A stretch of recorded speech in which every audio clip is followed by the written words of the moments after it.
Ооба. Биз Аха. өзүбүз өткөн сөздөр дагы көбү арасында бар экен дагы мен үчүн оңойраак болду да. Оңойраак болду. Окуганга. Процентке алып караганда ошол 300 сөздүн канча процентин билесиң? Билбейсиң калганын. Примерно 60% билем, калганын билбейм. 60% билесиң, жакшы. Калгандарыбыз карап чыктыкпы? Мен распечатка кылып алдым, үйдөн карайын деп, бирок караганга убактым болгон жок. Баштан аяк карап чыга албадыңыздар, Так, калгандар. Индира.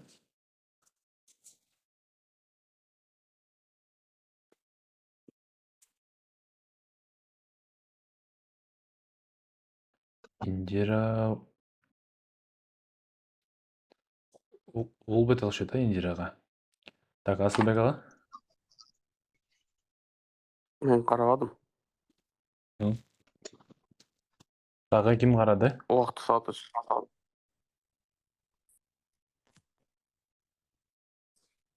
Мен карадым. Ошол сөздөрдүн ичинен канча процентин билет экенсиң?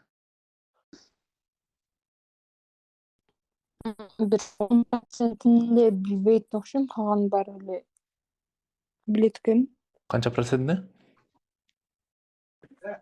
10%-ин эле билбейт экенмин дейм, калганын билет экенмин. Жакшы.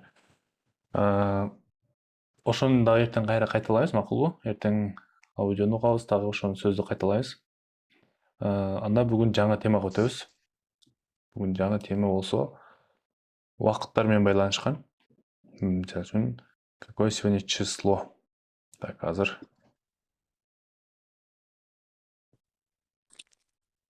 Экранды чыгарайын.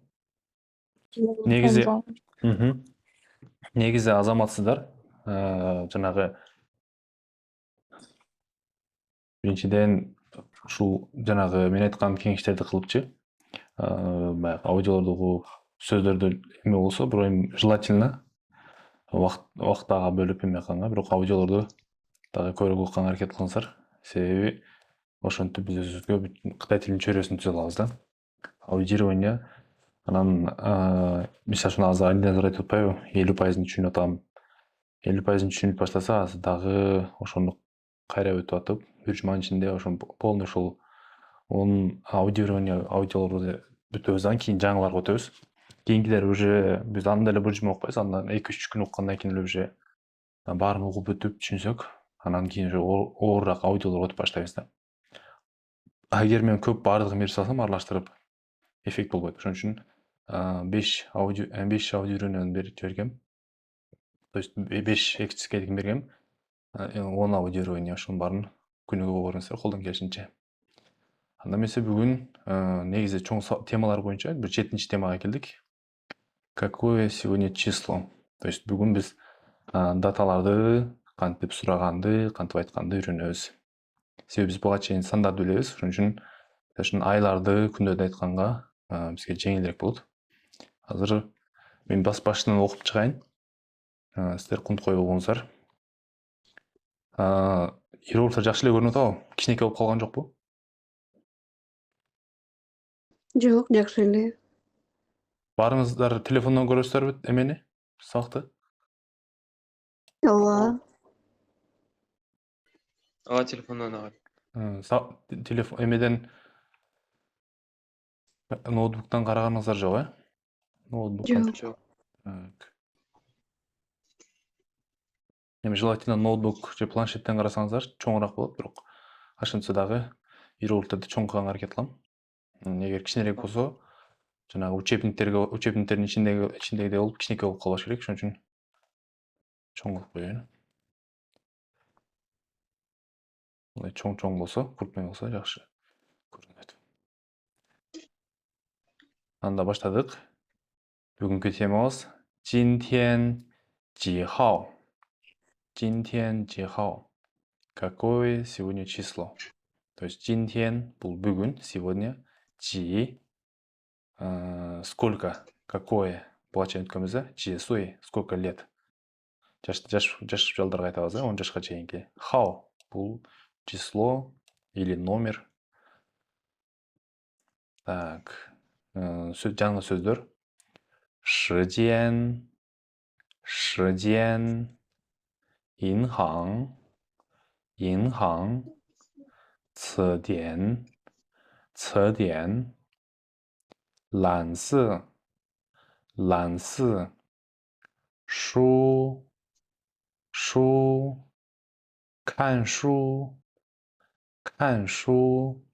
Biz дағы бір емесін өткенбіз. Душу, Мгм. душу деген дағы читать, кан деген смотреть. Екеуінен қолданса болады. Кан смотреть и читать. 中国菜бізге әй көп қайталанды. Уже жаттап қалса керек. 中国菜 学校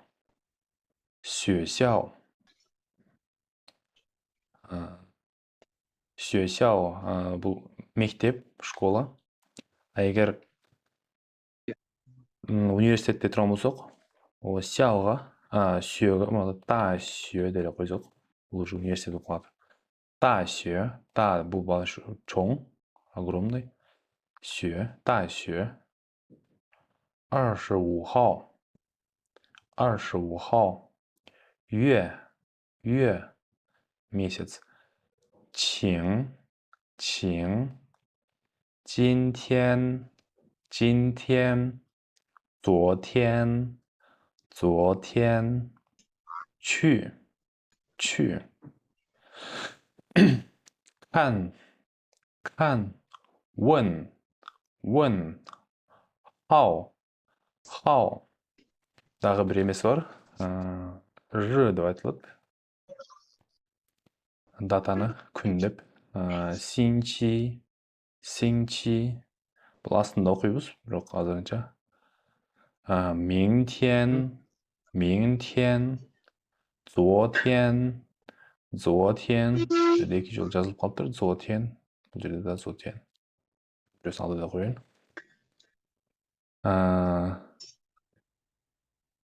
今天很好. Бұл жерде диалог. Бірінші сұратады. Бірінші сөйлетеді. 我今天很好. Негізі наоборот болуш керек эле, жөттө катуу. 你今天好吗? Тебе сегодня хорошо? Наоборот болуп калып турасыз. Эчтеке эмес. Ал бул жакта айлар, месяц. 1月. Бул жерде айлар аябай эле оңой. Мисалы үчүн 12 ай бар, Bir жылда 12 ай бар. Алдына болгондо цифра кошулат, болду. Ар бир айдын өзүнчө аты жок. Алдыга цифра коюлат. Мисалы үчүн 1月, 2月, 3月, 4月, 5月, 6月, 7月, 8月, 9月, 10月, 11月, 12月. Ошондой. Күн, ден, неделе болсо, буга синчи деп туруп, аяк жагына цифра коюлат.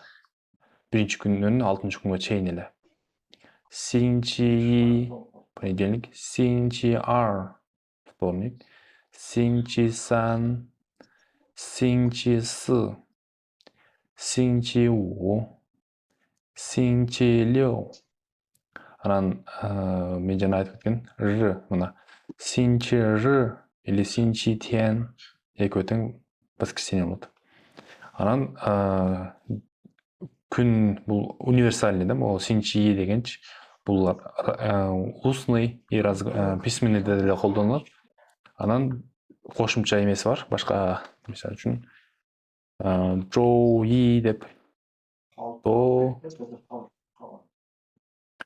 Жоулю. И плюс жоужы. Бул эле күндөрдү айтат. Бирок бул письменный да. Бул же письменный колдонулат. Чисто разговорный либаи ден башталат дагы.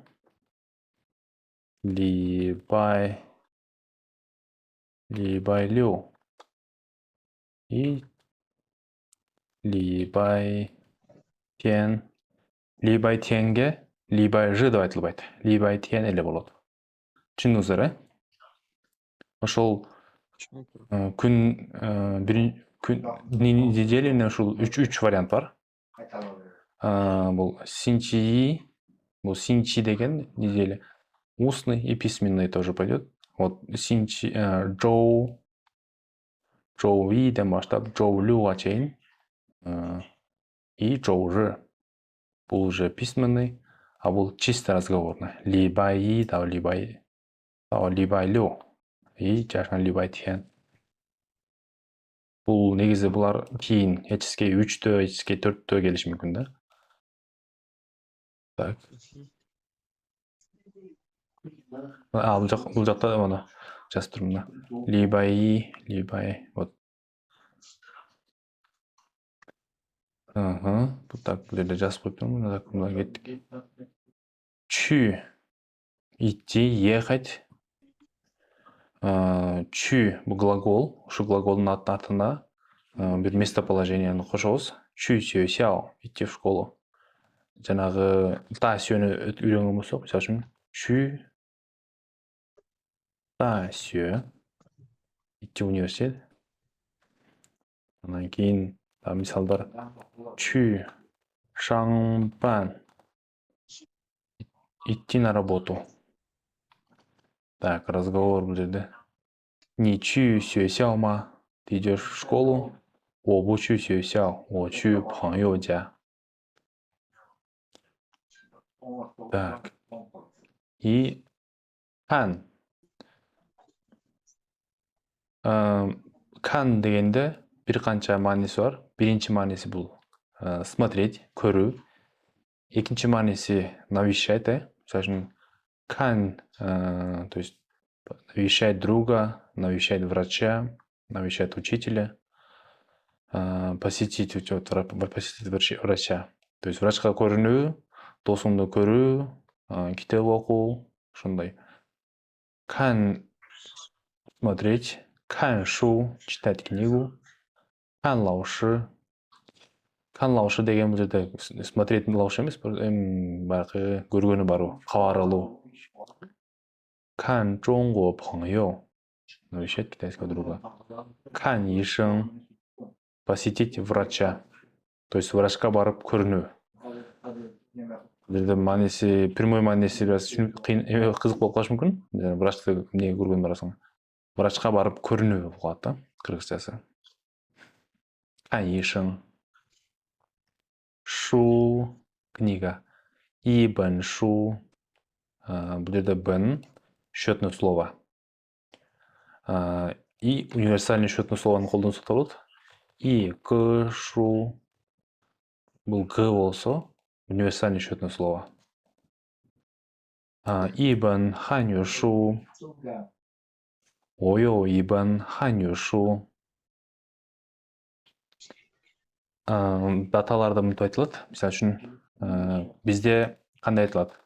Бизде мисалы үчүн бүгүнкү число 30/01 точка 2025. Кытайлардыкында биринчи жыл айтылат. 25-жылы 01 айы 30-жыл.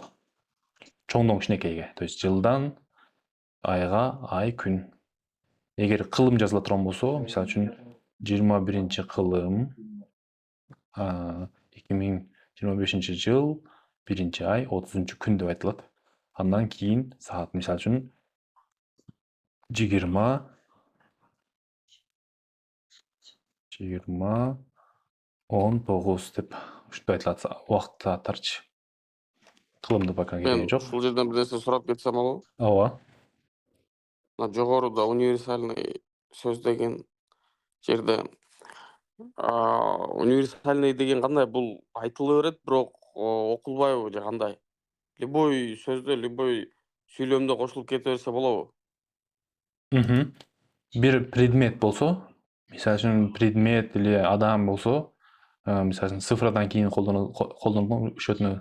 Бизде счетное слово бул орус тилинде штук деп айтабыз, бир штук там ручка, бир штук китеп бир штук, бир штук деп айтабыз. Же болбосо килограмм менен айтабыз, мисалы үчүн 1 килограмм. Или чеснок деп айтканда одна зубчатая чеснок деп коебуз, мисалы үчүн бир зубчатый чеснок деп айтабыз, ошондойбу? Ошолордун баардыгы счетный слово болуп калат да. А бирок Кытай тилинде ушундай счетный словолор көп да, орус тилине караганда. Анан бул бен деген бул тетрадь китептерге байланышкан. Бенди колдонсо. Анан кийин Неживое существо бен деп айтылат экен да. бен деп. Анан кийин бен үчүнчүдөн. Амол к деген бул универсальный. Бардык буюмга, адамга колдоно беребиз. Эгер мисалы үчүн бир нерсенин эмесини колдонгонун билбей атсаңыз, мындайча айтканда счетный словосун билбей атсаңыз, ошо универсальный гны колдонуп кетебиз да. Болду. Түшүндүңүз, А бен болсо ошондо только количествого колдонулабы, ошондо счетный болгондо? Или как? Бен, мисалы үчүн бир штук китеп болот, Ошо сиз штук деп количествосын айтып атпайсызбы? Ошондо ушул количествого колдонулабы дегеним да. Ооба. Мисалы үчүн мисалы үчүн бул эме болот да, мындай формула. Число болот, мисалы үчүн число мейли 5. Андан кийин бул жака бен или гны колдонобуз. Андан кийин бул жака там любой предмет. Так бенге колдонулбайт. Биз өткөн счетный словолордон кайсылар бар дагы? Коу өткөнбүз биз. Коу. У коуренде, баягы үй-бүлө өзүбүчөндө айтып атканда. Анан кийин бир жолу айтып кеткенмин, мисалы үчүн чен деп дагы бар айтканмын, бирок сабакта негизи өтүлгөн эмес. Чен бул штук. Мындайча посылка же болбосо бир жумуш боюнча, иш боюнча, дело боюнча бул женде колдонулат, бирок бул азырынча бул биздин уровендеги эмес, кийинки уровендеде. А биз өтүлгөн счетный словолордон олар бар. Мисалы үчүн менин үй-бүлөмдө 5 киши бар десеңиздер, 我家有5口人 или 我家有5个人боло берет. 我家有5本人десеңиз онда катап калат. Бул жерде эң универсальный г экен да. Бул или бой эмеге колдонула бересиздер да. Кол болсо, ошол өзүнүн эме чөткө эмелери бар, колдонула турган жерлери бар. Так, дагы суроолор барбы? Счетный слово негизи аябай эле көп. Ал баарын алып чыксам, бирок колдоно албайсыз. Азыр бизде словарный запас азыраак болгон үчүн акырындан көбөйө берет. Бирок ушул г деген бул универсальный да. Бардык жака колдонула берет. Бир сүрөт Основной ушул эле эме кылып койсоң болот экен, эске алып койсоң. Жанагы бир интернетте мем бар болчу, Кытай тилин окуп аткандар эле түшүнөт да, мисалы үчүн толтура счетный словолордун ар кандай бар да, ага келсе жок деген сүрөт бар да, мындайчы. Анан кийин г деген счетный слово келсе, ушул эле керек мага деген үчүн башкасын кереги жок. Ушундай бир мем бар болчу. Аны Кытай тилин окугандар гана ошол жакта популярный болгончу. Так. Ошондо мына азыр, например, бул г универсальный болсо, берки эле любой жерге кетип берсе, беркилер деле особо Кереги жок. незначимый экен да. Булар. Бирок г деп колдоно берсең, устныйда жакшы да. А эгер письменный жазганда ар бир нерсенин өзүнүн счетный словосун колдонгон жакшыраак да. Уже сенин уровениңди, Кытай тилинин уровениңдин деңгээлин көтөрүп чыгат да.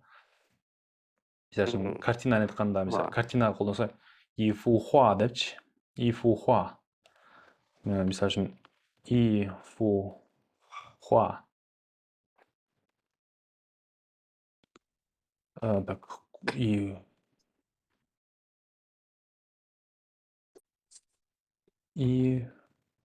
фу хуа. Анан кийин и бу шоужи. Мисалы үчүн бул жерде и фу деген счетный слово, хуа бул сүрөт. А бул жерде бул тоже счетный слово, шоужи бул телефон. Бир телефон, бир значит. Андан кейін мысалы и ляң чы бұл жерде ляң болса счетный слово машиналарды қойып қалады. Бұл жерде машина и ляң чы ушундай. Мисалы үчүн ушул жерде ham G кете берет. ооба. Игі хуа, игі шоужи, игі чы кете берет. Болду, мен ошо G-ни эле жаттап калам анда. Бирок желательно могул эмелерди билген жакшы. Мисалы үчүн Ооба. мындай кандай десем, как устойчивый выражение катары жаттап калсаңыз, уже сиз кийин ифу хуа, ибу шоужи, иляң чы деп колдонуп кете бересиз. Мисалы үчүн ибн шу. Азаттан мисалы үчүн бизде счетный словолор акырынан көбөйөт да. Бул жерден баарын алып келип койсом сиздерге жок, мага керек эмес, мага бирөө эле керек деп коесуз. Ошон үчүн азыр акырынан кошуш керек. Акырынан кошуш керек да. Мисалы үчүн ибн шу, игі рен, у корен, и корен депчи. Так, улантабыз. ибн ханью шу, ибн ханью шу, ойо ибн ханью шу. Датага келгенбиз. Бул жерде ю бул ай, ж хao экөөнтөн колдонсок, синчи деп туруп аягына кошобуз. Неделя. Месяц, число, день недели. Так. Бул жерден сурооду берсек болот, мындай кылып турупчу. Кандай десе, жи хао, синчи жи. Бул жерде жи деген сөз биз буга чейин өткөнбүз. Жи суй. Канча жаш? Жаш балага колдонгонбуз, жи суй деп. Ошол жини бул жерге коебуз. Жи то есть канчанчы ай, жи хао канчанчы число, синчи жи канчанчы күн, день недели, какой день недели. Жи жи хао. Мисалы үчүн сураганда жи жи хао. Синчи жи. Мисалы үчүн ушинтип суроо берет да. Так, бул жерде бизде примерлер бар, мисалдар. Биринчиси бул 1 сентябрь, 3-күн. Мисалы үчүн 9月 9月1号 星期三 9月2号 星期四 8月31号 星期二 Ушундай азыр мага дагы толтура эмелер болот. Башка примерлер. 我的汉语老师29岁 我的汉语老师29岁 Бул менин жашым, 29 жаштамын. Өзүмдү примерге кошуп койдум. 明天星期三 бизде эртең 3-күн эмес, эртең бизде жума күн 5-күн. 今天9月1号 Так. 我去银行取钱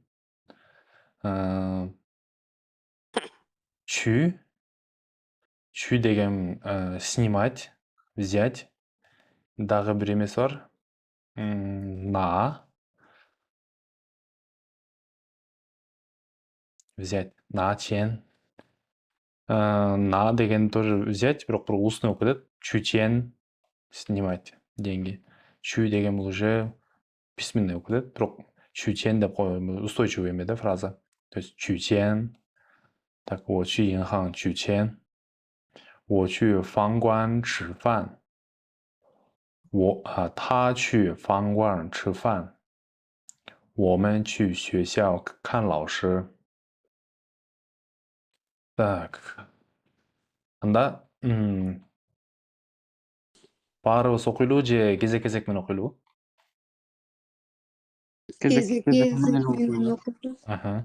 Анда Айдай баштап берет. Кайсыл жактан?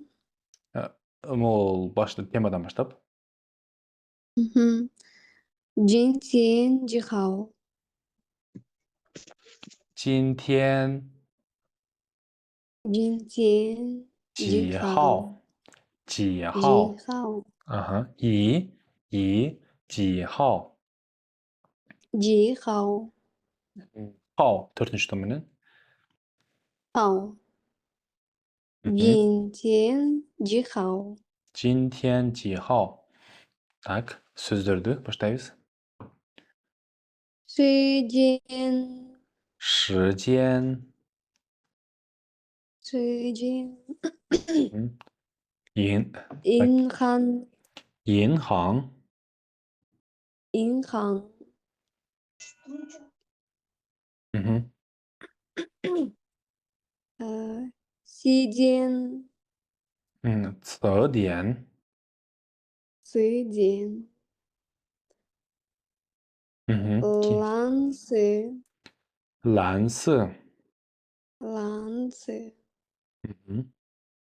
书书书 Мгм. 看书 Мгм. жақсы анда кейінгісіне 종 кейінгісіне эме оқысын Асылбек аға 종고 цай Мгм. 学校学校学学校校Мгм. 25号 Мгм. 25号25号 Мгм. 月月月 Мгм. ақырғысы 请请请 Аха. ең请请 иінел айтып көріңізші үшінші томменен и опа отлично жақсы эми чең请 жақсы бери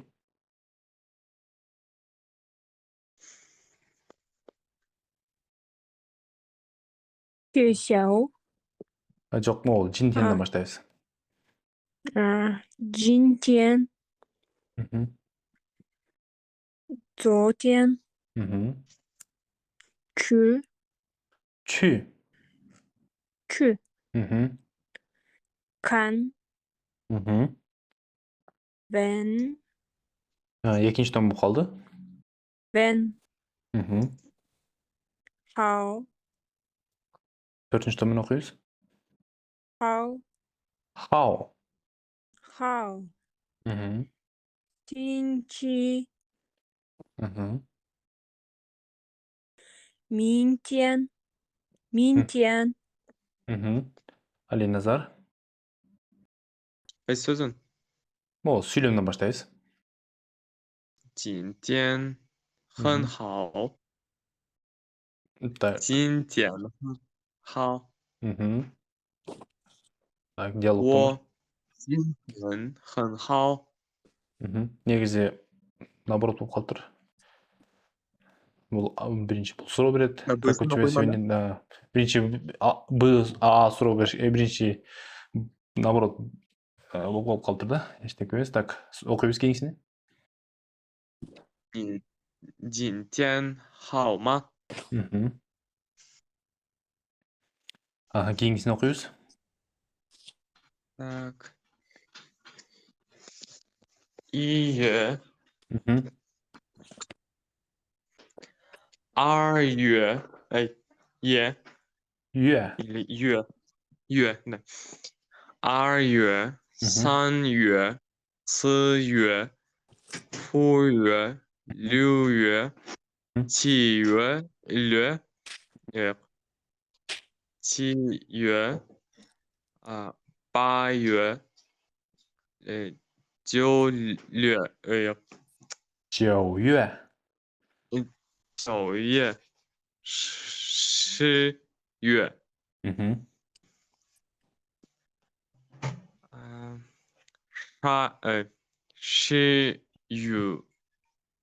11月对11月12月 Жакшы. Анда Айдай окуйт.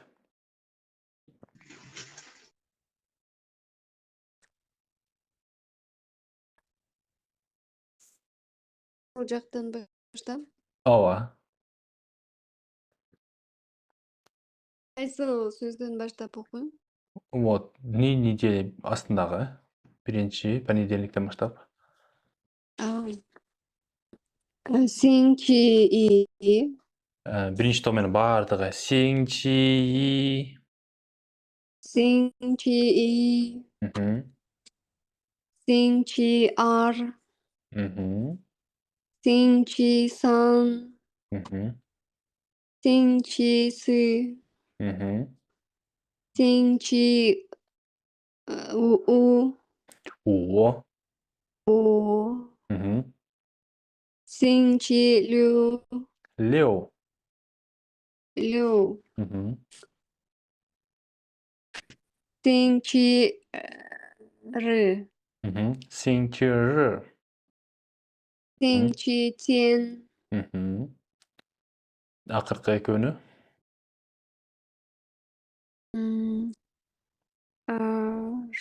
Шоуи Жоуи. Шоуи Жоуи.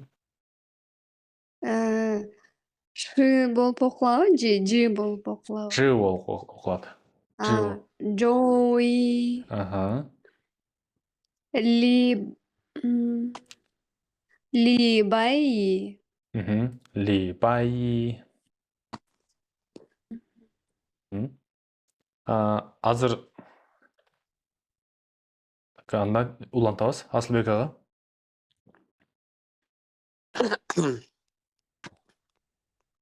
Чу. Чү. Чу. Үй болуп окулат. Могул үстүндө эки көзү бардай элестете беребиз. Үй. Үй. Үй болуп окулат. Үй Ооба. болуп окулабы? Ооба. Чүй. Чү. Ооба. Туура. Кийинкиси. Чу. Xue xiao. Чү. Xue xiao. Чу. Xue xiao. Кийинкиси. Ни чу xue xiao ма? Ни чү xue xiao ма? Ни чу xue xiao ма? Жакшы. Вобу чу xue xiao. Башынан окуйн, а? Шашпай. Во бу чу xue xiao. Во чу пeng you. 朋友家。朋友家。我不去学校。Могу бу негизи экинчи том болуш керек. Негедир биякта төртүнчү том болуп чыгып калыптыр. Wo bu чү. Мындай үстү балын айтат да. Эгер төртүнчү том менен келсе, экинчи томго айланат да. Бучу. Бу чү xue xiao. Wo чү 朋友家. Анан окурдан алдың сөзсүз могу иероглифтерге көз жүгүртүңүздөр. Макулбу? Мисалы үчүн могу транскрипцияны карап, переводду карай бербеңиздер. Сөзсүз биринчи очередте. Мисалы үчүн башка бирөө окуп аткан болсо, сөздөрдү иероглифтерди карап, Мисалы үчүн Асылбек ага окуп аткан болсо, калганыбыз ушул иероглифтерди көрүп, көзүбүздү көндүрө беребиз, ичибизде окуй беребиз, хорошо? Мисалы үчүн, бул окуп атат деп, башка иш менен алектенип кетпешибиз керек да. Оюбуз башка жака кетип калбасын. Жанагы иероглифтерди кайра көрүп, мисалы үчүн, ал шашпай окуп чыккыча сиздер үстүңүздөн мындай карап чыкканга, 3-4 жолу карап чыкканга жетишесиздер да. Мисалы үчүн, могу чү xue xiao ма деген иероглифтерди жакшылап карап, мисалы үчүн, ни менен бул жактагы кайсы, то есть бул чү деген кайсыл могу экинчи иероглиф кандай окулат экен? Чү, xue xiao депчи аракет кылып, баягы иероглифти карап окуганга аракет кылыңыздар да. Баягы бирөө окуп аткан болсо, транскрипциясын карабастан сразу иероглифтерди караганга аракет кылыңыздар да. Бир адам окуп чыккыча сиздер 2-3 жолу кайталап окуп чыга да. Түшүндүңүзбү? Ошон үчүн баягы кыска убакыттын ичинде көп кайталаганга аракет кылсаңыздар жакшы болот. Так, Пери.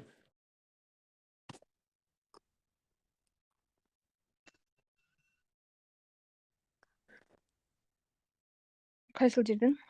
Ол. Кан, Мгм.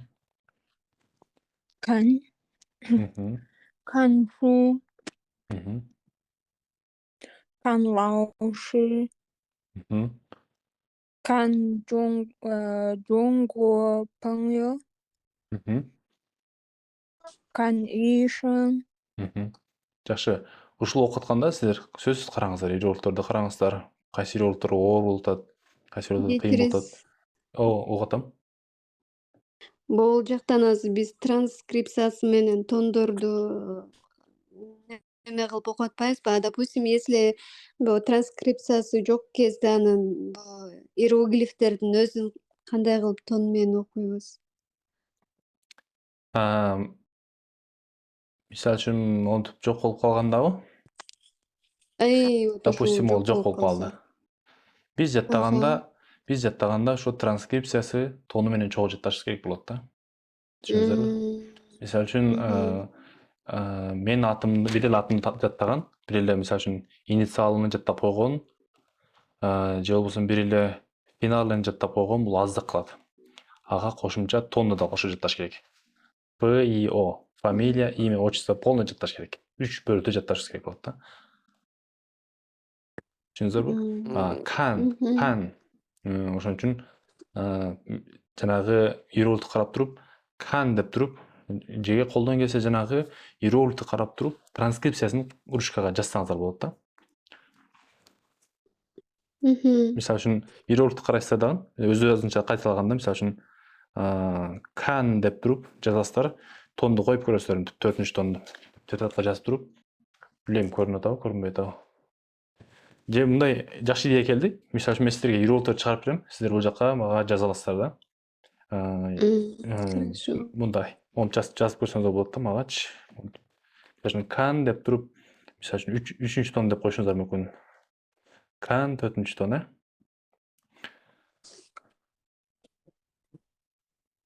Анан кийин, мисалы үчүн кан шу, кан деп туруп, 4-нчү тон. Шу, мындай кылабыз, шу 1-нчи тон деп туруп, монтип жазсак болот да, түшүндүңүздөрбү? Чатка. Үстүгө тонду кое албасак, бирок жанына цифра коюп койсок болот да. Общий чатка. Ушу тондор боюнча кыйналып калбайбызбы дейм да. Мен жеке оюм, мен билбейм, башка билбейм. Мен лично азыр иероглифтерди окуп атканда каерге кайсы тонду коюш, бул жерде өзү иероглифтерди жакшы жаттап албай атабыз, анан еще тонду да кандай туура коюш Мындай кыйын да. болуп калбайбы? Аз параллельно жаттабасак кийин бөлүп неме кылган болбой калат да, наоборот, сразу вместе надо. Мындай деп түшүндүрөйүн, кандай десем. Могул жаттаганда кандай жатташ керек деп менин позициямды айтайынбы? Олтуруп, мен могу бир иероглифти жаттаймын, идеально кылып туруп жаттайм, анын транскрипциясын, переводун бүт толук жаттайм, тондорунан бери жаттайм десеңиздер болбойт. Андан көрө мен кыска убакыттын ичинде көбүрөөк ката кылган аракет кыламдычы. Түшүндүңүздөрбү? Аны текшериш үчүн кандай кыласыздар? Мисалы үчүн өзүңүздүн эмеңиздерди тонду туура окуп атамбы деген маселени өз алдынча кандай практика кылса болот? Мондай лайфхак бар. Так. Либо приложение аласыздар, же болбосо баягы каякта калып калды. Translate бар го, Google Translate ачасыздар. Билем көрүнүп атабы, көрүнбөй атабы. Google Translate аласыздар.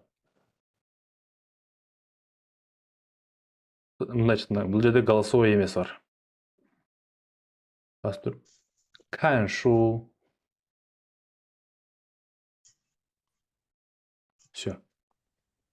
Каншу. Иероглиф бул жака жазылыш керек да. Сиздин окуганыңыздан кийинчи. Ошентип бир урокто алып туруп, бир кыска сүйлөм бир урокто алып туруп 5-6 жолу окуйсуз. Башында кыска окуйсуз. Азыр каншу кеттек сөзү. Экинчисинде так. Накса экен. Экинчисинде мисалы үчүн кан лауши, кан лауши. 看老师，обратитесь к учителю. Переводу biraz турмес болуп калды. Эчтеме эмес, бирок бизге главный окуганда кытай тилинен эме болуш керек. Башында сөздөрдү кылабыз. Мындай отуруп алып, мисалы үчүн оюн катарда отурасыздардан жанагы сүйлөмдөрдү ачып коюп туруп, каншу деп окуйсуздар. Туура 3-4 жолу туура чыкты, 5 жолу туура чыкты. Всё, кийинки өтөсүздөр. Биринчи сөздөрдөн кийин уже сүйлөмдөргө өтөбүз. Андан кийин уже чоңураак сүйлөмдөргө өтөбүз да.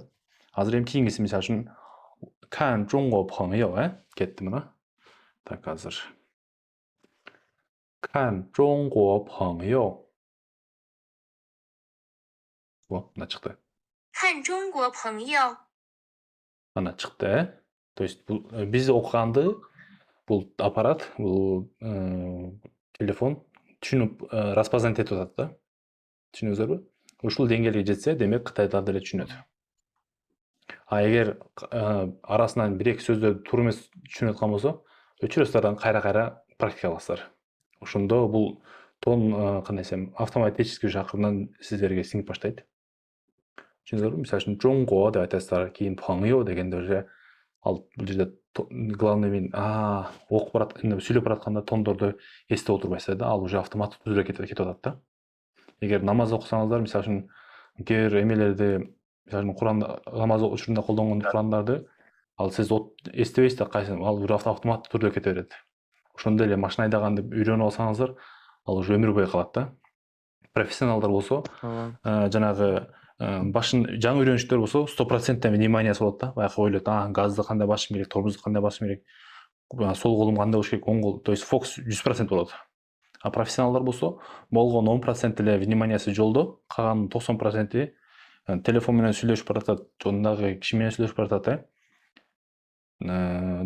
Ошо айтор канчалык башында фокус 100% болот, бирок кийин уже үйрөнүп баштаганда уже фокус качып баштайт да. Ошондой эле иероглифтерди башында жаттаганда, ушинтип азыр жанагы көрсөткөн лайфхактар менен көп практика кылсак, бир сүйлөмдү алып туруп эле 10 жолу кайталаңыз эле, ал сүйлөм сиздики болуп калат да. Андан кийин мисалы үчүн кан ишиң, кан ишиң. Мына чыкты. 看医生， Көрдүңүзбү? обратитесь к врачу. Обратитесь к врачу. Так, кийингиси. шу, Шу. И пен шу. Так. Шу. Что-то интернет жакшы дебей калды. Кыскасы ошондой. Түшүндүңүздөр, Google эме киресиздер, WeChat'та деле билбейм, менде бар, ушундай функциясы бар. Жанагы SMS жазып отургум келбесе, просто кирип туруп эле голосту эмеге текстке алмаштырган функция бар. Мен сүйлөп туруп эле текстке алмаштырып жиберип коесуң. Мисалы үчүн ал жерде WeChat'ка кирсең, голосовой раздел бар. Басып туруп оң жакка кылсаң, эме болот, распознание текст. Шу.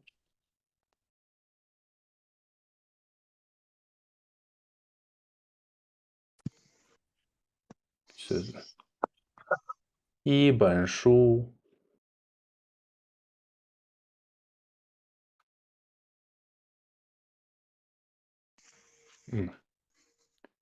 Группага жибердим, и бен шу деп кетти.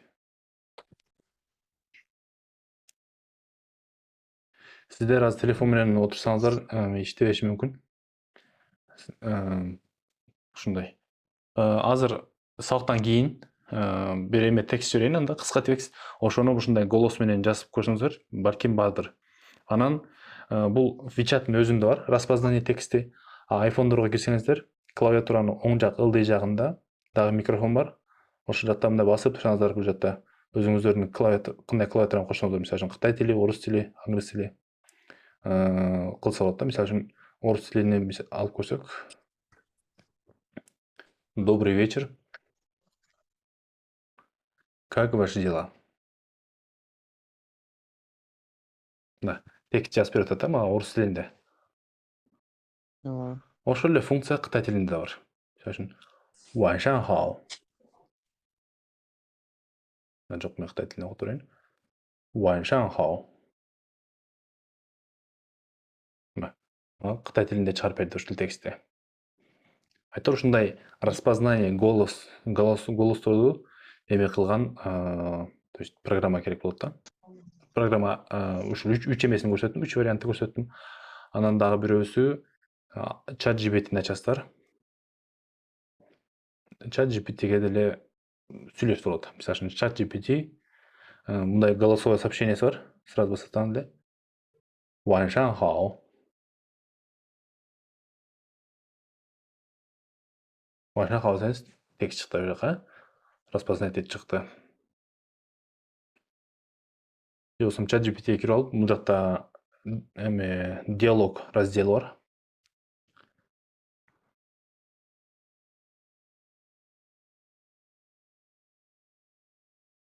Мына видео разделде бар.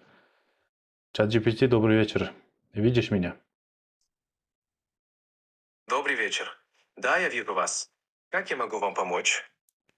Смотри, что ты видишь на экране? На экране я вижу несколько окон. Одно из них похоже на видеозвонок. Вы ведете онлайн-занятия? Да, верно. Здорово. Есть ли что-то, с чем нужна помощь?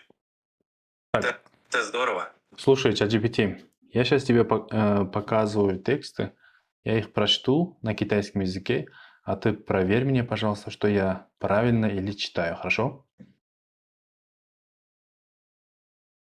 Конечно, с удовольствием. Читай, я буду слушать и помогать. Конечно, с удовольствием. Читай, я буду слушать и помогать. Хорошо, я начинаю.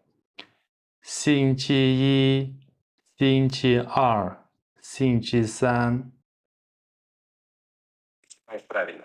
Продолжай в том же духе. Ты читаешь правильно. Продолжай читаешь правильно. Продолжай в том же духе. Следующее. 我今天很好，你今天好吗? Отлично. Все правильно. Молодец. Продолжай в том же духе. Отлично. Все правильно. Молодец. Продолжай в том же духе. Слушай, давай-ка ты будешь читать, я тебе покажу. Конечно, показывай. Я постараюсь помочь с произношением. Давай, пожалуйста, читай вот эти слова на китайском языке. Давай начнем. 学校, школа. 25号, 25 число. 月, месяц. Пожалуйста.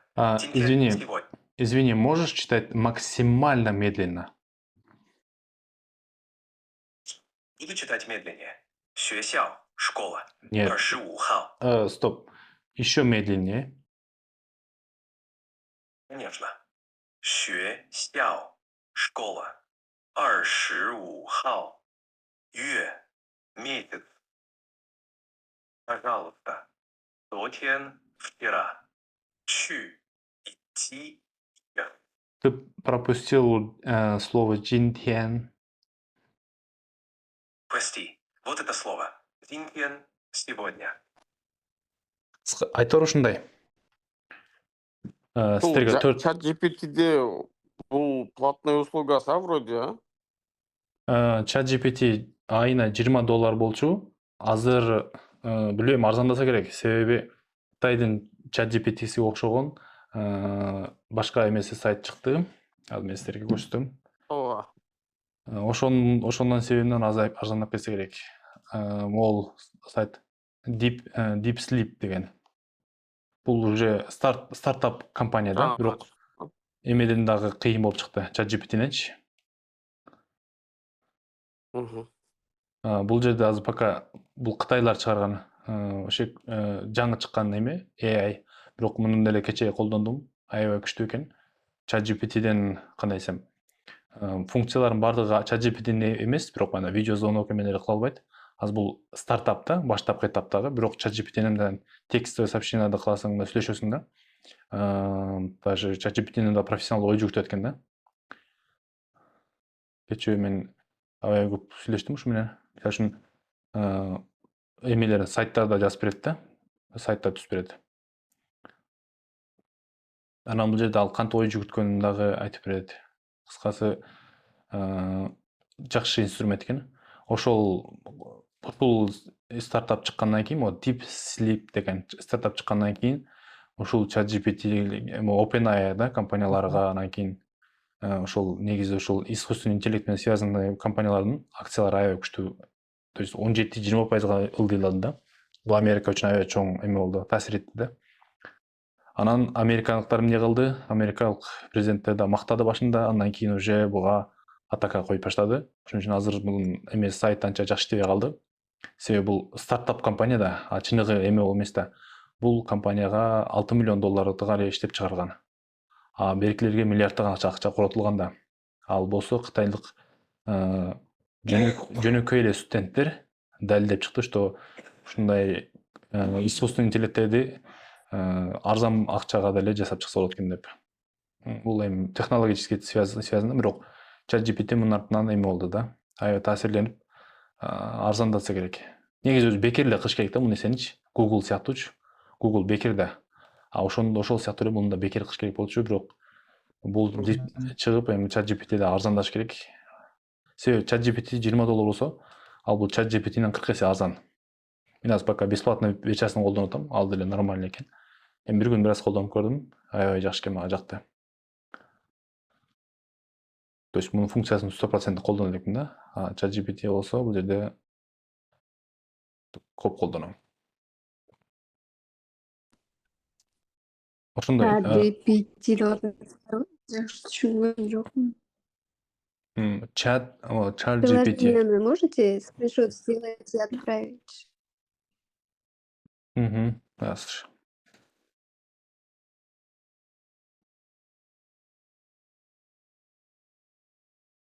Ссылкасын жиберип коеюн. Хорошо. Могу экөөнү тең кирип көрүңүздөр. Жок, мондай. Телефонун экранын эле скриншот жиберип койбойм силерге. Бирөөсү DeepSleek, экинчиси ChatGPT.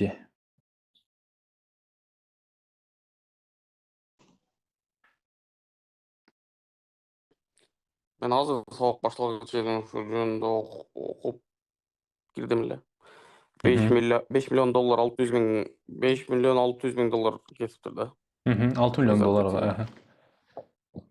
Бул ушул эмени түзгөн, DeepSleek'ти түзгөн балдар Америкага барып окуган эмес, Кремниевый долинага барган эмес, Кытайдан чыккан эмес, кичи жаш кытайлар эле. Ар кандай эми күчтүү балдар эмес да, анда кыйын университетте окуган эмес балдар уже бул эмени чыгарып чыкты. Ушундай.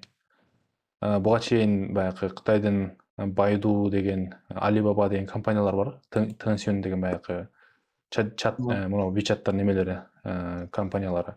Алар деле чыгарды, бирок алар анчалык таасир эткен жок. Себеби бул эменин DeepSleep'тин өзгөчөлүгү бул стартап компания биринчиден, экинчиден командасы аз, эң арзан акчада.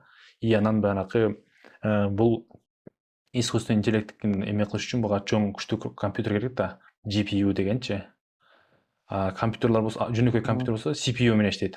Берки бул эме искусственный интеллектке GPU деген чиптер керек болчу. Ошон үчүн Nvidia'нын акциясы көтөрүп кеткен болчу.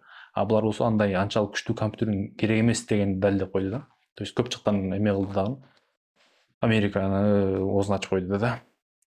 Ошон үчүн Кытайдын деле ушинтип чыгарып турган, ушинтип эме болуп турган жакшы. Конкуренция болсо, жөнөкөй адамдарга аябай жакшы шарт болот да. Кажется, есть страх. Булар миллиарддаган акча, ушу ар бир адамдан $20 тапканда деле элестетсеңиздер, канча миллиарддан акча табат. Ушундай. Дагы мен эме боюнча кантип эмени жатташ керек, иероглифти жатташ керек, кантип тондорду практика кылыш керек, тренировка кылыш керек деген боюнча көп сөйлеп жібердім окшойт. Алыстап кеттім окшойт. 4 теманы түшүндүрүп бердим ба. Биринчиси бул Google переводчик менен практикаланып, экинчиси WeChat'ın өзү менен деле распознание текстте, үчүнчүсү ошол iPhone эмелерге деле болуш керек. Кытайский телефондо да бар болчу, мен колдонгондо буга чейин. Ушундай распознание текстте. Азыр ошо распознание текстер аябай жакшы. Төртүнчүсү бул ChatGPT. Ошон үчүн бесплатный версиясы деле жетиштүү болсо керек. Мындай практикалуу, бул аябай деле кыйын эмес, кереги жок да. Ошон үчүн Бесплатный версияда берки неме видео жок да. ооба, бесплатный версияда видеосу эме болбойт. Анан бул файлды жиберип коем сиздерге. Сиздер өзүңүздөр окуп чыгыңыздар. Бул жерде жаңы сөздөр аябай көп эмес. Жок, бул бир аз жеңилирээк сабак. Баягы аябай көп жаңы сөздөр жок, ошон үчүн жиберип коем. Жанагындай практика кылып көрүңүздөр. Эртең дагы сүйлөшөбүз жанагы практика боюнчачы. Эми бул инструмент. Өзүңүздөргө кайсынысы жакса, кайсы вариант жакса. Ошон үчүн главный навык. Шашпаштан, мисалы үчүн бир сүйлөмдө шашып окугандан караганда, ар бир сөздү бирден туура окуганга аракет кылышыбыз керек да. Мисалы үчүн бир сүйлөмдө 5 сөз болгон болсо, ошонун ичинен экөөнү да туура окусак, бул биздин жакшы жетишкендигибиз. Мындай позиция болсо, экөөнү туура окуп туруп, экинчисин туура окуп бүткөндөн кийин үчүнчүсүгө фокус коюп туруп, үчүнчүсүн туура окуп бүткөндөн кийин төртүнчүсүгө фокус коебуз да. Анан бардык сүйлөмдү окуганга. Азыр чага калып эле сүйлөп кетиш деле кыйын. Ошон үчүн биринчи фокусту ар бир сөздү туура окуганга кылалы. Анан акырындан биздин ылдамдыгыбыз өзү мындай окуганда, тез окуганды, так окуганды эме кылабыз.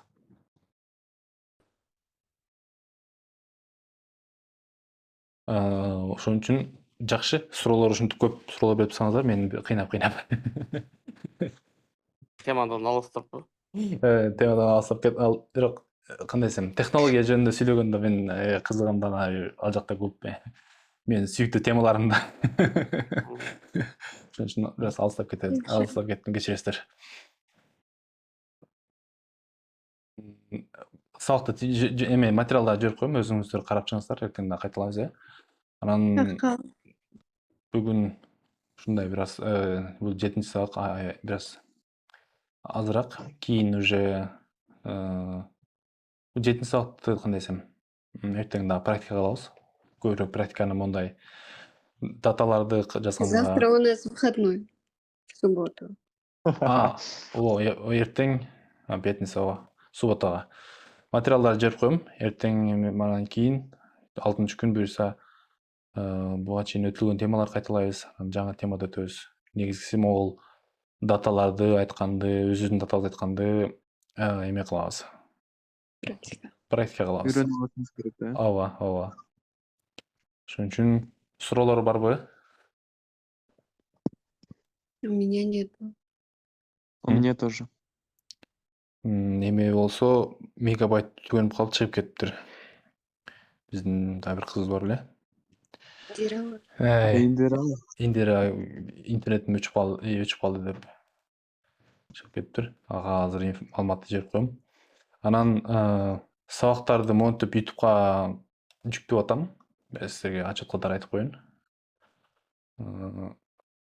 Кээ бирлер жетишкендерин жүктөп атам, жетишпегендерди жүктөбөй элемин да азыр. Жүктөп коюп атам. 7 сабакты жүктөдүм. Кээ бирлери тартылган, бирок жүктөлгөн эмес да. Эми башкаларга деле жардам болоттур. Ушул YouTube'да жакшы көргөнүн себеби YouTube'дун жакшы көргөнүн себеби бул ушинтип сабакты бир тартып жүктөп коесуң.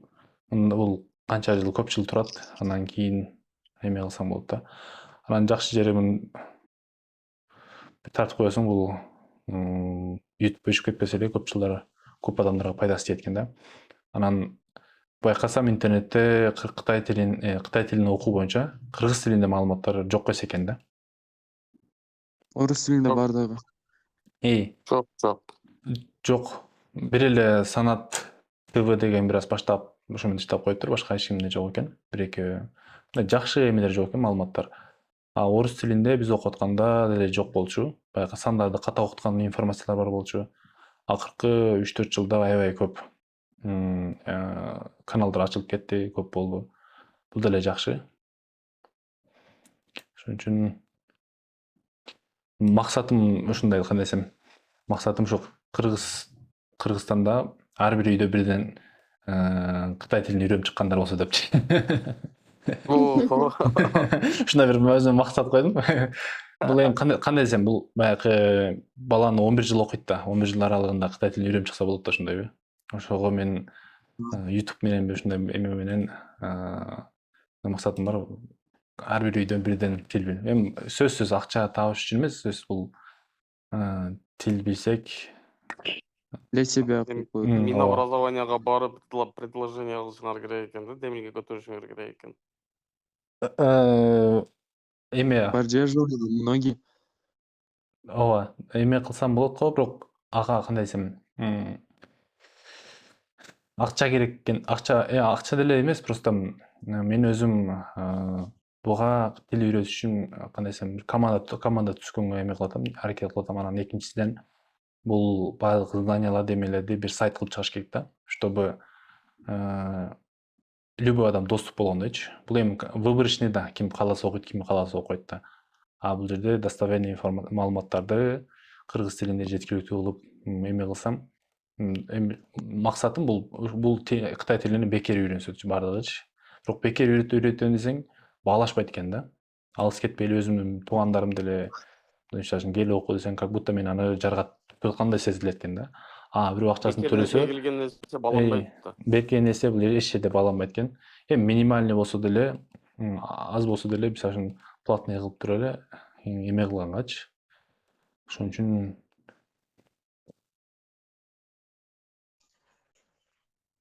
Лучше мектептен программаларына кошуп салуу керек экен Кытай тилине.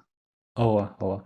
Бирок максатым эме да, мындай айтканда, биздин балдар mesela окууду бүткөнгө, мисалы мектеп бүткөнгө чейин аз дегенде 2-3 тилди билип чыкса дейм да. 2-3 тилди үйрөнүп чыкса. Ошого менин колумдан келе турган иш болсо Кытай тили экен, ошон үчүн Кытай тилине дагы көп жардам эме кылганга аракет кылам. Максат ушундай, эми жанагы көп адамдарга эми ушундай чоң максат, бирок буга бир 10 жыл, 20 жыл болсо деле акырынан аракет кылсак неге болбойт экен Эме да? кылып көрсөңөр болот, например, демилге көтөрүп, Минобразованияга барып, сунуштап, Бирок Минобразование менен сүйлөшүп көргөн эмес экен, бирок сүйлөшүп эме сунуштап демилге көтөрсө болчу да экен. Себеби биз Кытай тилин үйрөткөндө алардын түшүнүгү боюнча айтат да, буга мугалим керек болот, эме кылыш керек депчи. Бирок буга кандай десем, Кытай тилин окугандар дагы көп экен го, мындайча айтканда. Өзүнүн кызыкчылыгы үчүн андай. ооба, аябай эле көп, бирок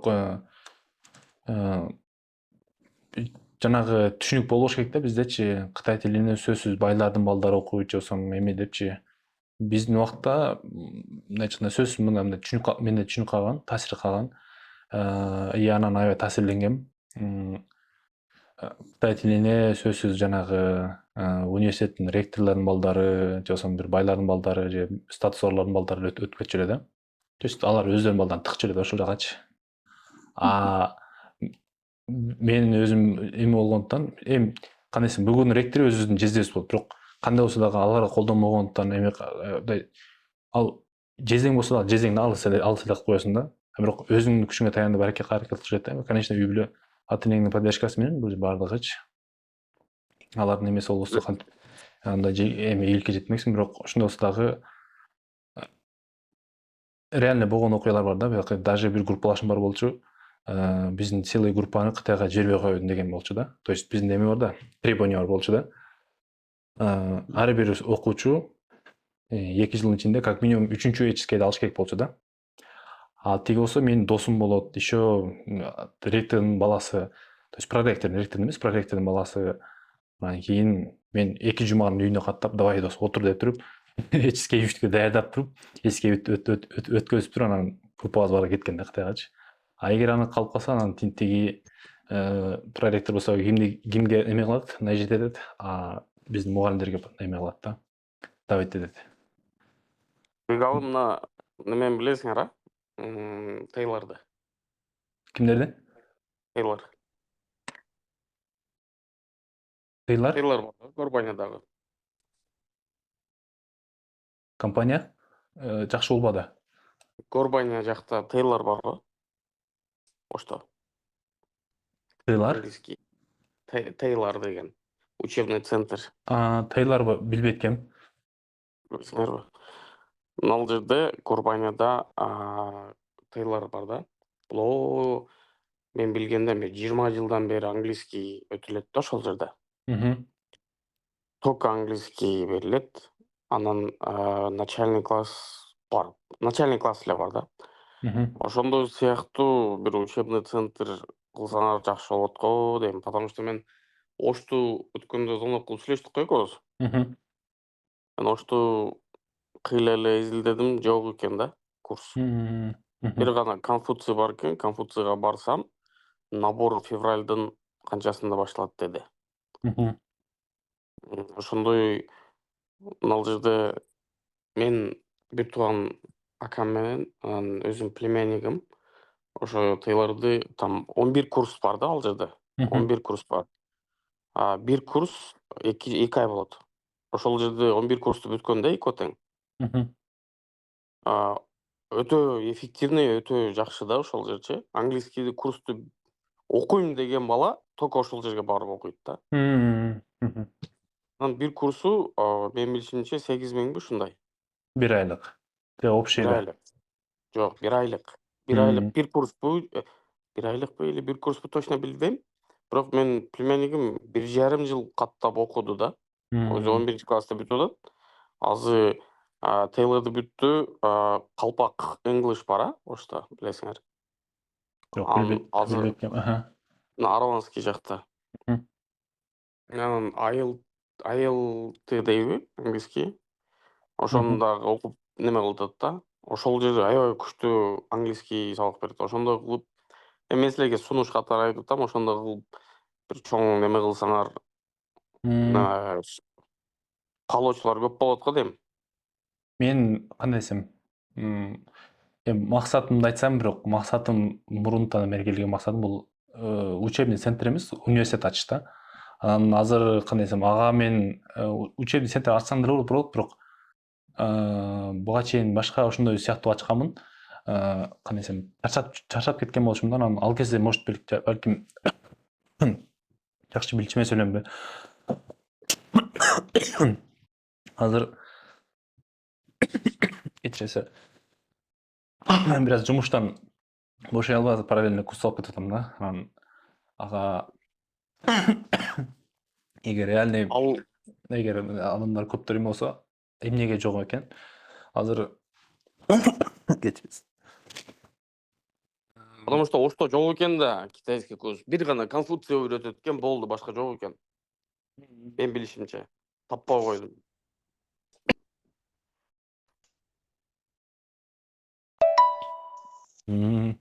Жакшы ой экен, бирок ойлонуп көрүш керек экен. Ойлонуп. Бир мындай неме маалымат алып көрсөңөр. Мен изилеп турмун. Грамотей деген начальный школасы бар. Ал деле ошо 15 жыл мурун жөн эле простой учебный центр эле, азыр аябай чоң да, аябай чоң мындай учебный центр азыр. Аябай көп балдар барат, аябай көп кыздар, дошкольный возрасттагылар, неме до университетский возрасттагылар бар, көбү барышат. Жакшы. Мен бул жөнүндө ойлонмоптурмун, бирок ойлонушту эме кош керек экен. Рахмат эмеңизге, сунушуңузга, кеңешиңизге. Любой жерде бекер нерсе байланбайт. Эч качан иш жерде эч качан. Бекер копия, Кытайда деле ошо копия бөлөк, оригинал бөлөк. Бирок оригиналды көбүрөөк баалайт. Ооба. Бирок ошол эле нерсе. Назы кыздар деле мына жердеги кыздар Dyson фен менен копия фенди алып келип койсоң ошол эле чачты кургатат. А бирок берки оригиналды кылсаң, ал жерде уже ошо кызыгат, баягындай кылат. Бирок мындай кызык иш болот да, эми кымбат болгон үчүн баягындай недосягаемый ала албаган үчүн көбү ошого умтулушат да. Менин максатым кыял мен баягы Дайсондукундай качество менен, бирок подделканын акчасын эле баада. Андай кыйыныраак го дейм. Кыйыныраак. Мен ошондой нерсени бир нерсени билем, бир примерди, биздин Кыргызстанда болгон нерсе. Бул же Азамат Аматов деген Бишкекте бизнесмен бала бар. Ресторанный бизнесте иш кылат. Ресторанный цена мен кафешный цена, ресторанный подача менен кафешный цена кылган да. Бир гана ошонуку мындай ракета болгон да. Столовойдун баасы менен бирок ракеттин рестораннын услугасын кылыппы. Ой, жакшы экен. Бир азыр өзүмдүн немелеримди айта берсем, позициямды айтсам, 2 мүнөт айтып берейин, 2 мүнөткө айтып берейин. Ошо менен жыйынтыктайлы. Башкаңызда кызык эмеңиздерди кармабай убактыңыздарды. Менин позициям болсо, кандай десем, бир жакшы учебник, бир жакшы сайт, жанагындай YouTube сыяктуу. Мен бир өзүмдө бир аз болсо дагы билимимди интернетке жүктөсөм, же болбосо бир учебник кылып чыгарсам, же болбосо бир материал кылып чыгарсам, ошону колдонуп, ошол эле информация эч кандай эмеси, качествосу жоголбой эле, методикасы жоголбой эле, ошону копировать этип, арзан баада копировать эткен болду. Даже бекер копировать эткенге уруксат болсо дейм да. Мисалы үчүн азыр YouTube'га жүктөсөм, YouTube'да бардыгы бекер доступ алып көрө алат да. Мен ошол эле мен ашып барса 50 адамга сабак өтө аласың да. Бир күндөчү, андан ашып өтө албайсың. Интернет болсо мен бир эле учурда 500 адамга же 5000 адамга сабак өтсө болот да. Мисалы үчүн азыр могу эмеге кирсек, кишинин адам азы болсо, мисалы үчүн сүйлөшө бересиң. Онлайн болсо, киши көп болсо, количествосу эме чектелбейт да. Албетте баягынча сүйлөшүүлөр эме азайып кетет. Мындай прямойчу. Ошон үчүн менин позициям болсо, мисалы үчүн бул видеону бир жүктөп койдум. Муну 10 000 адам көрөбү же миллион адам көрөбү, менин ишим бир жолу кылам. Ал өзү калган өзү кете берет да. Ошондой түшүнүкмүн да. Анан кийин какой-то мындай мен ойлонуштуруп аткан азыр 2 программа бар. GetCourse менен анан Enki деген мондай программа бар. Өзүм колдонум. Ушуларда билим инструмент да. Ошолорду бириктирген бир сайт же приложение болсо жакшы болот да. Ошол тууралуу дагы ChatGPT менен дагы ар кандай эмелерди изилдеп эме кылам. Анан ошол тууралуу жанагы эме менен да сүйлөшсөм, как стартап катары ачсаң болот экен. Бул сүйлөшсөң даже бааларын айтып берет. $1000 ары бери как баштапкы сайтты ачсаң болот да. Бул жактан өткөндө отуруп алып сүйлөшкөнүмдө аябай эмелеринде кеңештен, то есть кандай десем, ушул моолардын функцияларын камтыган бир сайт болсо, бир программа болсо, ушундай да. То есть GetCourse менен Enki'нин эмесин кошсо жакшы болот да. Бул GetCourse болсо тоже билбейм, силер билесиздерби бул программаны. iOS-нун тоже программа, тил окуганда iOS-нун программа. Мисалы үчүн бул жака мындай карасаңыздар, бул кайсы мамлекет экенин табыш үчүн эстейсиздер. Эстейсиңиз, Парагвай. Кытайчасы бул Балагвай, столицасы кандай болот? Дальше бул жерде бир мүнөт жеңил, абдан оор, абдан жеңил, ушундай эме да. Эгер жеңилди бассаңыз, кийин бир күн 2 күнөн кийин кайра сурайт. Оорун бассаңыз, ал кайра сурап эме кылат. Бул жерде Африканын кайсы мамлекети? Эритрея. Бул жерде Ливия. То есть ушинтип ушундай программасы бар да. То есть бул карталар деп коет да. Карточкалар менен жаттайсың да. Бул жөнөкөй карточка болсо мындайча карточка да. Bunun funksiyası olsa жөнөкөй карточка сыяктуу. Бир жакта оң жак жагы суроо, артында ответи менен да. Ошондой программасы бар. То есть бул жакта сүйлөмдөрдү, сөздөрдү деле ушундай алсам болот. Мен азыр ушундай принцип менен могул эмеледе каратам го. Экран көрүнбөйлү азыр, мен экранды көрсөтүп эле сүйлөп аткан турбаймынбы? Кыскасы эки программа бар. Эки программанын негизинде бир сайт, бул азыр пока ой боюнча, ушундай ой боюнча түзсө болот да. Мисалы үчүн бул окуу куралдарын бириктирип жасаган бир сайт болуш керек да. Анан бул сайтты бир кургандан кийин уже ар кимден 4000-5000 сомдон акчага окутсаң бул турмуш болуп калат дейм да. Аны 1000 сом 500 сомго окутса болот да. То есть 500 сом айына төлөп Кытай тилин окусаң ар бир эле үй бүлө төлөй алат дейм азыркы учурда. Ошондойбу? Чтобы көптөргө алыскы жерлерге 5000 сомду 4000 сомду төлөп окутканда эле кыйынга туруп калат экен да. Сиз айтып атпайсызбы 8000 сомду төлөп окуп атат депчи жана куштачы. Ооба, акчасы барлар окуй алат. Акчасы жокторчу кантип атат анан? Акчасы жоктор окуй албайт. Андай нерсени кандайсем мүмкүнчүлүгү жетпейт да. Ошон үчүн ушундай бир доступ болсо дейм да. Менин фокусум акчасы барларга эмес, акчасы андан да жогораак, мына мүмкүнчүлүгү азыраактарга дейм да. Себеби азыр мүмкүнчүлүгү азыраак болсо деле бирок колунда телефон бар да. Кээ бирлерде колдо телефон бар, бирок баланс алганга дагы мүмкүнчүлүгү жок болуп калат да. Ошон үчүн Просто азыркы жаштар, азыркы өсүп келе аткан балдар, интернеттеги дегиле вообще адамдар мындай познавательный, полезный нерсени аз көрөт да. Более развлекательный жактан любой эле Инстаграм колдонот. Там полностью развлекательный бирөөнүн жашоосу кандай, ошондой көрөбүз да, чынбы чынын айтканда. Развлекательныйды көбүрөөк көрөт, просмотр көп болот, бирок полезный немелерди просмотр аз болот да. ооба. Потому что никто не хочет учить, смотреть что-то. Ооба. Ошондой, бирок мага ошол 100 баланан бирөөсү дагы окуйм десе дагы ошо мага дагы мындай энергия берет да. Бир бала үчүн болсо дагы аракет кылам. То есть мен ушул аракетимден бир адамдыр үйрөнүп чыкса деле мага үчүн эме да. Ал сөзсүз миллион, 100 миллион эмес, ал Кудайдын буйруганча 10 киши болобу, 10 бала болобу, даже 10 бала ушундай платформа менен, ушундай программа менен колдонуп, Кытай тилин үйрөнүп, өзүнүн жашоосун өзгөртүп кетсе, эмнеге жаман эмес экен. Мисалы үчүн сөзсүз менин 100 уроктон турган сабагым эмес. Ошол сабактардын ортосунан болгон бир сүйлөм анын ой жүгүртүүсүнү же болбосо жашоого болгон көз карашын бир өзгөртүп жиберсе деле мындай бир сообщ болот го дейм да. Ошон үчүн айтат го жанагы бөлүшкөндө бир эле акча менен эле кайрылуучулук эмес, бул билим менен да бөлүшкөн, билим менен жардам берген дагы бул аябай сооп да.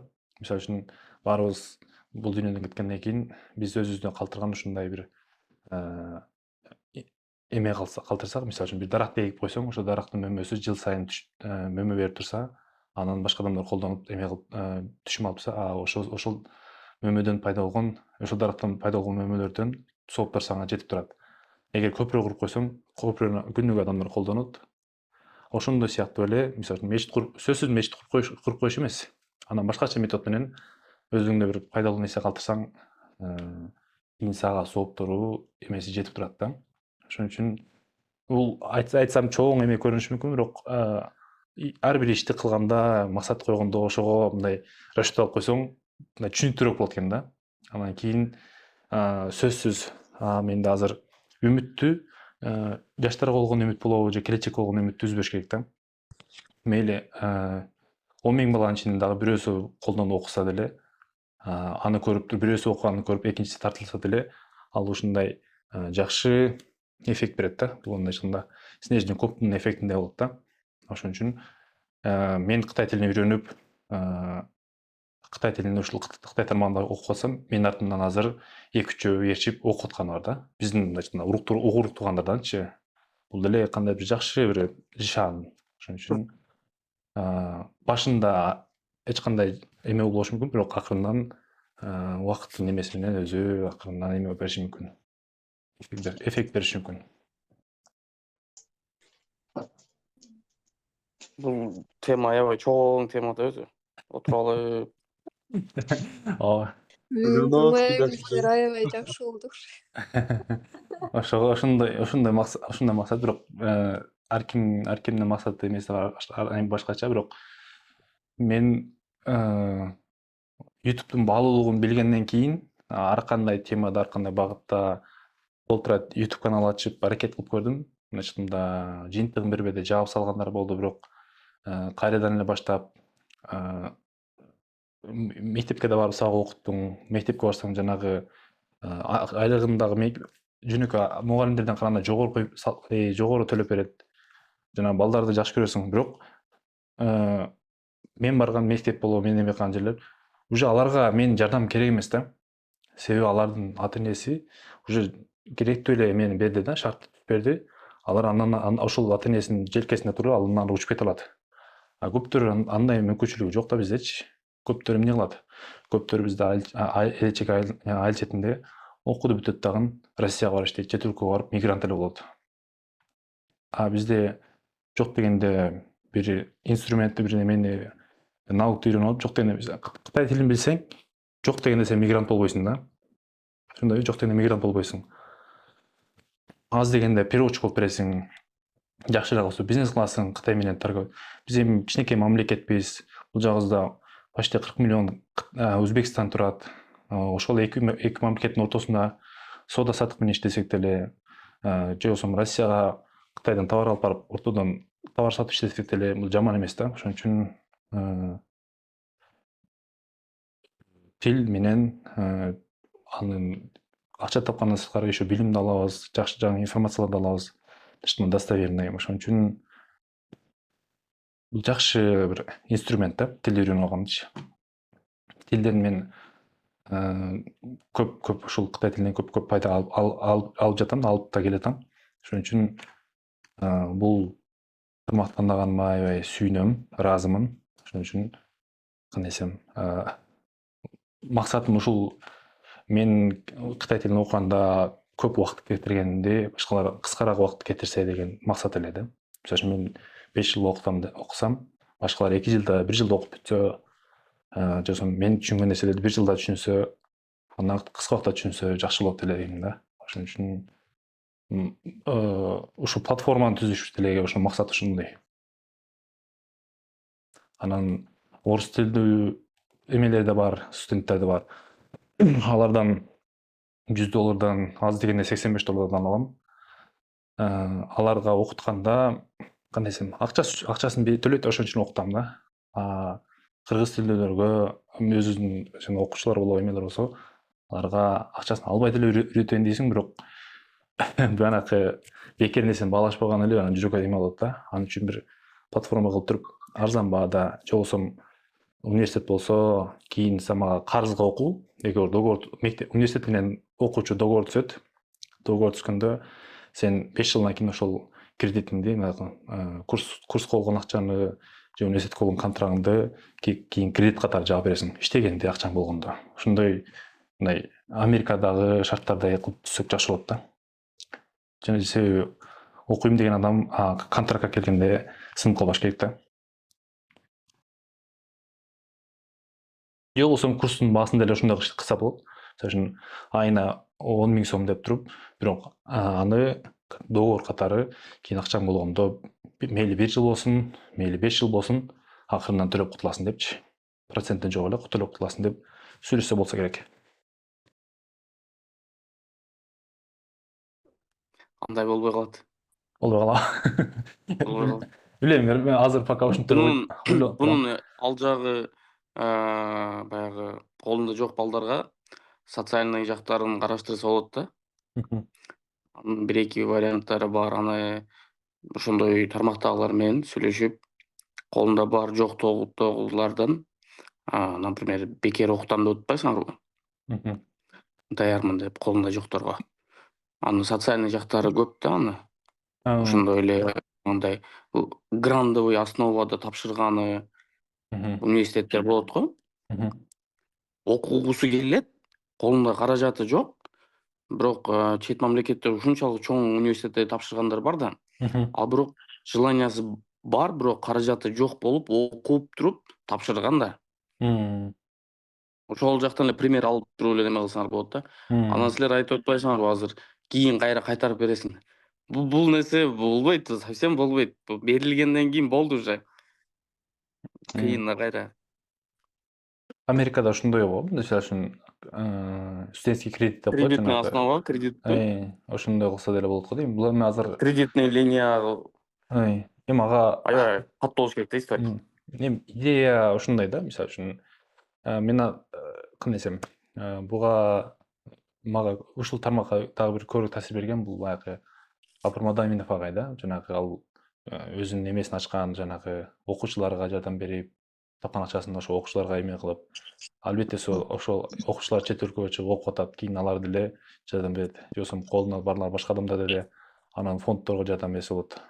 Айтор ушундай типа ошондой принципте, бирок эми ага бир аз убакыт керек болот, ага убакыт керек болот, сөзсүз. Бирок эми аны ишке ашырыш үчүн менин өзүмдө деле акчам болуш керек.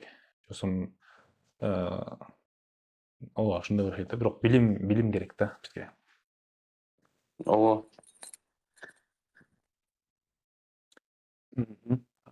Макул, анда суроолор жок болбосо убактыңыздарды алып койдук окшойт.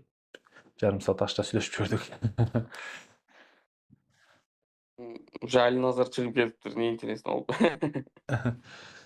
Балким эме болуп өчүп калган же болсо.